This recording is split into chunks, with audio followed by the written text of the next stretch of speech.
सुनाओ, सबके घर मत जाओ, इनसे प्रीत को लाओ। जब पास बात करना, पास बात करना, जो हरि नाम नहीं गाता, जो हरि नाम नहीं गाता, वो नारायण गुण गाता, वो भव भय से तर जाता। वो नारायण गुण गाता, वो भव भय से तर जाता। वो नारायण नारायण नारायण नारायण नारायण नारायण नारायण नारायण नारायण नारायण। वो नारायण नारायण नारायण, वो नारायण नारायण नारायण, वो नारायण नारायण नारायण, वो नारायण नारायण नारायण, नारायण नारायण नारायण। वो नारायण गुण गाता, वो भव भय से तर जाता। वो नारायण गुण गाता, वो भव भय से तर जाता।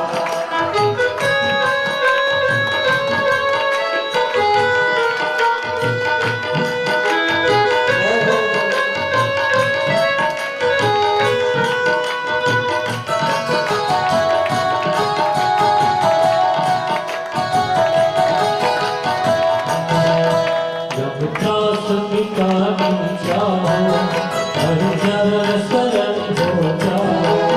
जब दास मिटानी चाहो, हर चरण शरण हो जाओ। जब दास मिटानी चाहो, हर चरण शरण हो जाओ। दास मिटानी चाहो, हर चरण शरण हो जाओ। नहीं तो आखिर पछताओगे, तो आखिर पछताओगे। यह वैष्णव दास बताता, यह वैष्णव दास बताता, जो नारायण गुण गाता, वो भव से तर जाता। जो नारायण गुण गाता, भव भय से तर जाता। वो नारायण नारायण नारायण नारायण नारायण नारायण नारायण नारायण नारायण नारायण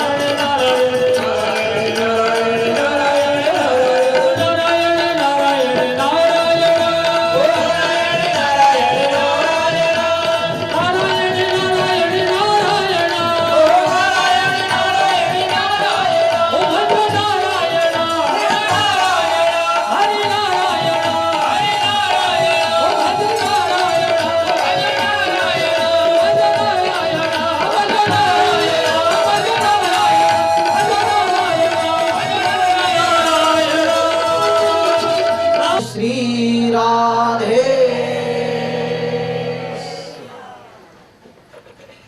सुखदेव जी महाराज राजा परीक्षित से कहते हैं, राजन, जब अपने पुत्र का नाम लेकर वह पापी अजामिल भगवान की प्राप्ति कर लिया, तो आपके अंदर श्रद्धा और भक्ति हो, और पुत्र का ही नहीं साक्षात भगवान का नाम लो, तो क्या हमारा स्मरण नहीं करेंगे, हमारे ऊपर अनुग्रह नहीं करेंगे?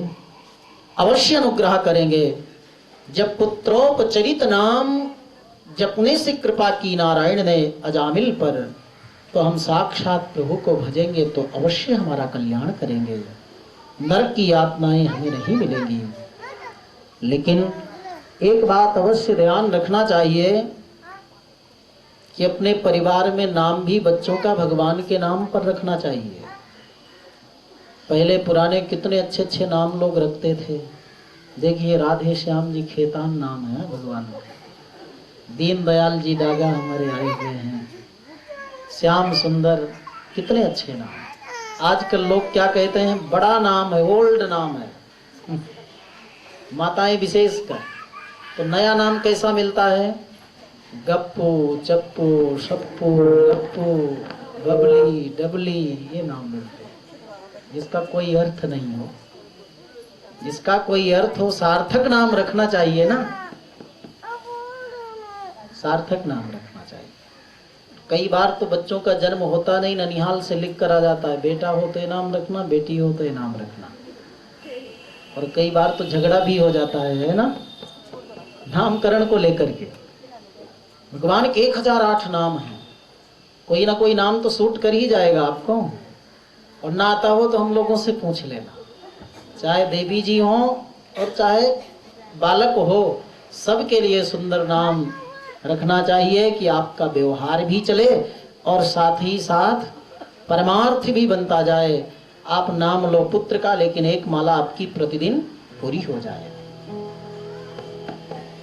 भागवती कथाओं में ही सुंदर विश्लेषण किया है सुखदेव जी ने कि हम अपना लोक और परमार्थ दोनों सिद्ध कर सकते हैं।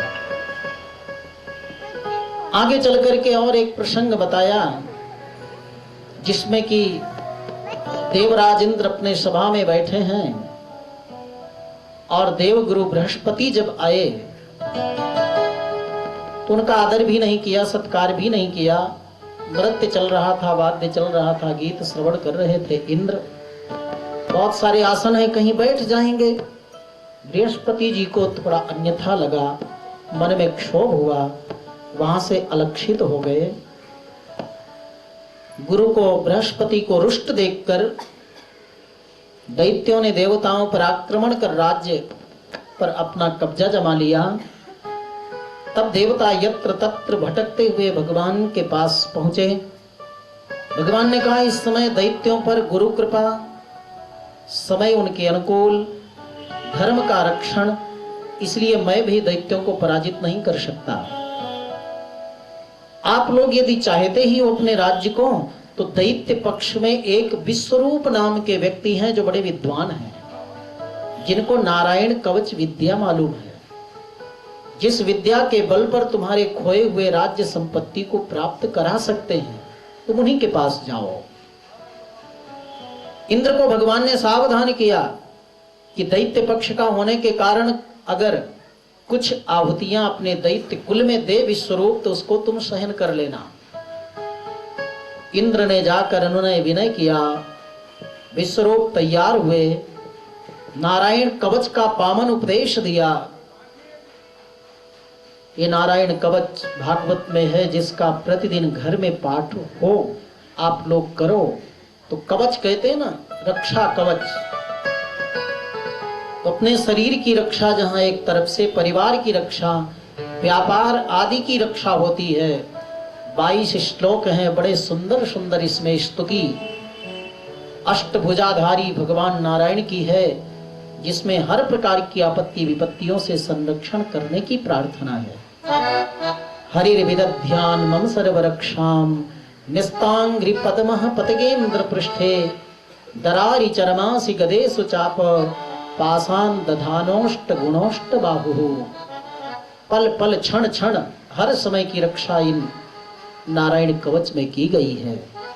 इस नारायण कवच विद्या के प्रभाव से दैत्य पराजित हुए, खोई हुई संपत्ति राज्य वैभव पुनः इंद्र को प्राप्त हुआ।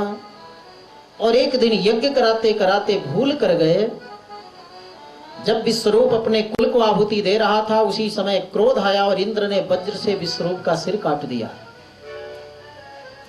इंद्र के सामने ब्रह्महत्या प्रकट हुई। ब्रह्महत्या से डर के कारण यत्र तत्र 1 वर्ष तक भ्रमण करते रहे इंद्र। ब्रह्महत्या ने पीछा नहीं छोड़ा। तब भगवान श्री हरि से प्रार्थना किया। भगवान ने उस ब्रह्महत्या को 4 रूप में विभक्त कर दिया। एक भाग दिया पृथ्वी को, जहां पर ये ऊसर रहता है वहां पर बैठकर पूजा स्तवन भोजन नहीं करना चाहिए, वो ब्रह्महत्या का रूप है। इसी प्रकार जहां जल में फेन रहता है, ब्रह्महत्या का रूप है, वहां स्नान आदि नहीं करना चाहिए, तर्पण नहीं करना चाहिए।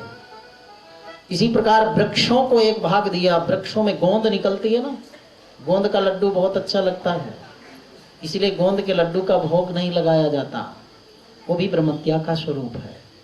और चौथा भाग माताओं को दिया, इसलिए माताओं को भी 3 दिन तक बहुत सावधान होकर देव पूजा घर आदि में नहीं जाना चाहिए। आदि आदि पद्धति हमारी भारतीय संस्कृति में और शास्त्र में बताया गया है। 4 स्थानों पर विभक्त कर बांट कर ब्रह्महत्या से इंद्र की रक्षा भगवान ने किया। और फिर पुनः दैत्यों ने यज्ञ आरंभ किया।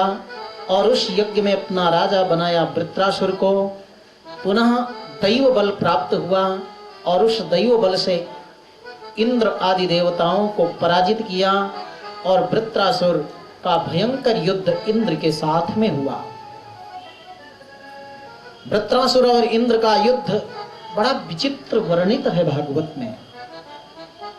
इंद्र का वध वृत्रासुर कर सकता था, लेकिन वृत्रासुर कहता है मैं तुम्हारा वध करूंगा तो केवल मुझे राज्य मिलेगा स्वर्ग का, और यदि तुम मेरा वध करोगे तो मुझे भगवान की प्राप्ति होगी। भगवत इच्छा मेरे वध करने में, इसलिए तुम वज्र के द्वारा मेरा वध करो। उसी युद्ध स्थली में वृत्रासुर भगवान का कैसा अद्भुत अनुभव किया है, कैसा अद्भुत स्तवन किया है कि अहम हरे तव पादैक मूलम दासानुदासो भवितास्मि भूयः मनस्मरेतासु पतेर्गुणस्ते गृणीतवा कर्म करोतु कायः। हे सर्वेश्वर प्रभु, मैं आपके चरणों का ही सदा दास बनता रहूं, और ये तो सब कुछ अपने भाग्य से प्रारब्ध से मिल ही जाता है, चाहे लौकिक संसार के सुख धन समृद्धि पद प्रतिष्ठा हो या स्वर्ग आदि हो। ये तो जैसा प्रारब्ध में है, थोड़ा भी कर्म करें तो ये मिल जाता है। लेकिन आपके चरणों की भक्ति प्रयत्न करने पर भी नहीं मिलती है। वो तो जब आपकी कृपा होती है तभी आपके चरणों में प्रीति और प्रेम होता है। तो मैं और किसी की याचना नहीं करूंगा। न नाक पृष्ठम न च सार्वभौमम न पारमेष्ठ्यम न रसाधिपत्यम न योग सिद्धिर पुनर्भवम वा समंजसे त्वाविरहैकांक्षे। मैं तो केवल एक ही अपेक्षा करता हूं कि आपके चरणों की भक्ति और आपका दर्शन मुझे मिल जाए। आपके दर्शन पाने के लिए न जाने कितने बार कितने सुखों का मैंने त्याग किया है। सकृत्वदाकार विलोकनाशया तृणीकृतान उत्तम भुक्ति मुक्ति भी। तो अब भी प्रभु आप मेरे ऊपर कृपा नहीं करोगे? संसार में एक व्यक्ति के साथ एक संबंध होता है तो उसको व्यक्ति जीवन भर निर्वाह करता है, चाहे वो पिता हो, चाहे वो माँ हो, चाहे पति हो, चाहे पत्नी हो। लेकिन आपके साथ इस जीव का तो 9 प्रकार का संबंध है, तो इन 9 प्रकार में से एक भी संबंध का निर्वाह आप नहीं करोगे क्या?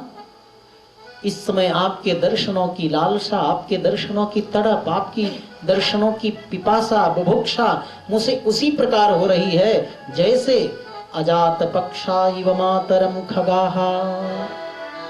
जैसे छोटे छोटे बच्चों को जन्म दे करके पक्षी चली जाए उड़ने के लिए, घोंसले में बैठे भूखे पक्षी क्या करेंगे? पंखे नहीं जमे कि उड़कर प्यास बुझा लें, भूख मिटा लें। केवल घोंसले में बैठ करके अपनी माँ के आगमन की प्रतीक्षा करते हैं। वैसे मेरे पास भी ज्ञान नहीं, भक्ति नहीं, कर्म नहीं कि मैं आपको पालूं। एक असहाय निरीह बनकर आपके आगमन की प्रतीक्षा मैं कर रहा हूं। अजात पक्षा इव मातरम खगाहा स्तन्यं यथा वत्सतराक्षुधारताः। जैसे बछड़े को जन्म देकर गौ चरने के लिए वन में गई हो और बछड़ा भूखा प्यासा हो, गले में रस्सी भी पड़ी हो, तो केवल द्वार तक देखता है कि माँ कब आवे, दुग्ध पान कर मुझे तृप्त करे। उसी प्रकार से मैं भी आपके दर्शनों की लालसा रखता हूँ प्रभु। मेरे पास कोई शक्ति नहीं कि मैं आपको पा सकूं, खोज सकूं। आप ही आकर मुझे दर्शन दो। प्रियम प्रिये वा विशतम विसर्ण मनोरविंदाक्ष दिदृक्षते त्वाम। और मुझे विश्वास है कि आप मुझे दर्शन दोगे। शिशुपाल जैसे पापी को आपने दर्शन दिया।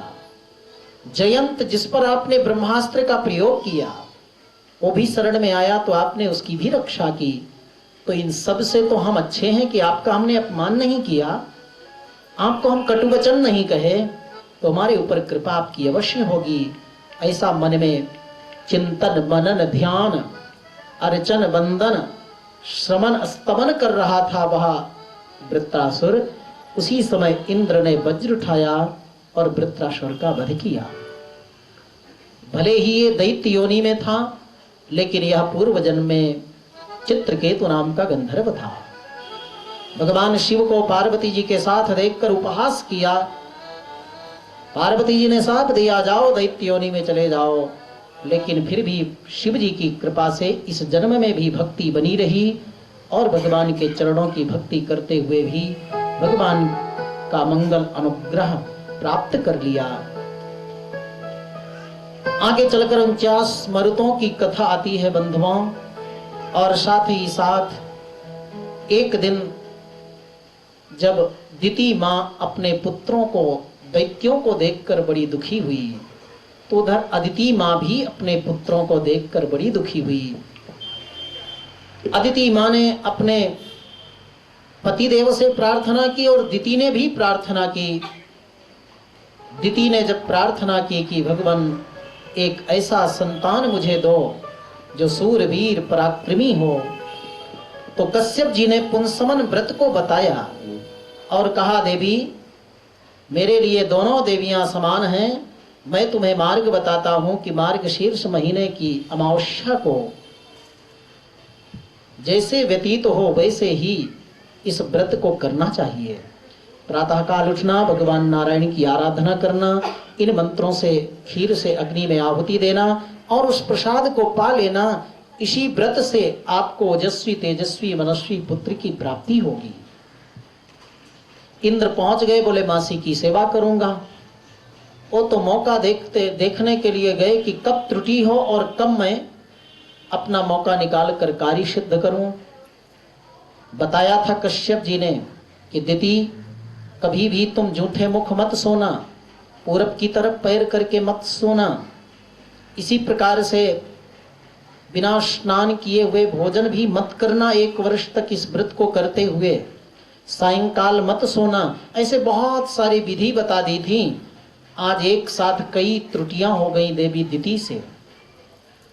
सायंकाल का समय है, जूठा मुख है, पूरब की ओर पैर करके दिति जी सो गई।